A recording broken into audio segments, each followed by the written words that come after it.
Nice. Well, that's on a little tweak of the gears. They're all running sweet now. When I raced it last weekend, they weren't quite right. It was just not adjusting up properly, so it was always half in a gear and half out of a gear, and there was a range of a couple that sat all right, but it was never quite right. And it turns out, with a bit of slack in the cable, I'd had the rear chain mech hanger brazed, because the rear wheel was pulling across in the dropout due to it being an old steel frame. It worn a bit smooth, and the skewer clamp had to be extremely tight to stop it from pulling, which was causing damage to the skewers that were bending.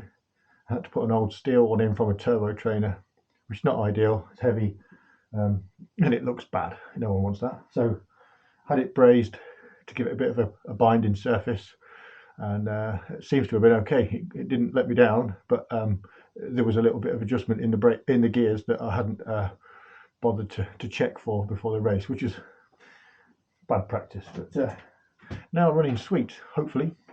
So we're just giving it a check over so that I'm ready to race on it tomorrow in the Salcey duathlon.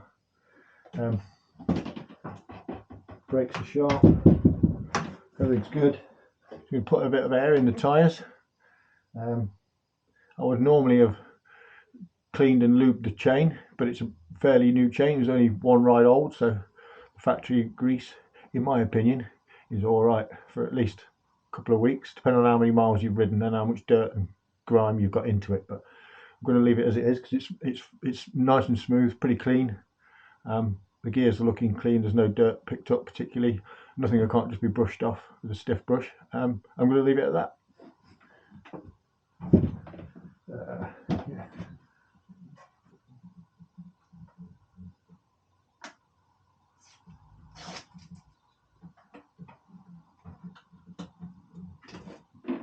Handy little bit of kit picked up cheap off AliExpress, about £3. Stick your race number on there. During a duathlon you get a race sticker, and it's about this long usually. You're supposed to wrap it around your seat post so that they can see that that bike belongs to your race number, so you're not taking a bike that doesn't belong to you in and out of transition. And when you're on the bike, sometimes they might be able to see your race number from your bike if they need to issue a penalty or whatever. And these are quite handy because it stops all the sticky rubbish and the residue being left on your bike. Stick it on here, gets dirty, you can take it off. Bit of isopropyl alcohol, you can clean the gummy back off the stickers, or just replace it every now and again. It's only a few quid, no big deal. Held on by a little rubber band. I usually clip a very small cable tie around it, just in case the rubber band lets go and it doesn't get lost. Easily to remove. Yeah, good little bit of kit. So I'm just cleaning the sticker off that, and then I'll put it back on the bike. I usually put it in my race bag just in case it gets knocked off in and out of taking the bike in out of the car. But this time I think I'll be all right. I'm not going too far. I'm going to get the bike packed up ready for tomorrow morning. So final once over, I've got a gel strapped to the bars just in case I need it. It's been on there for 3 races. I've not needed it yet, but you never know. Yeah, the weather's a bit grimy and gritty outside, so instead of taking the race bike out, this is my old training bike which I've built, all parts bought off eBay, etc., and built up by myself, second hand, and a few new bits. It runs like a dream. It's a lovely bike. Good old 90s steel classic from Raleigh.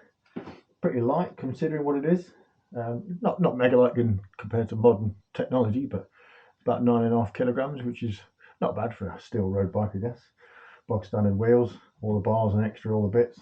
Add on a little bit, a few carbon trick bits, bars, seat post, things like that. So yeah, that's about it.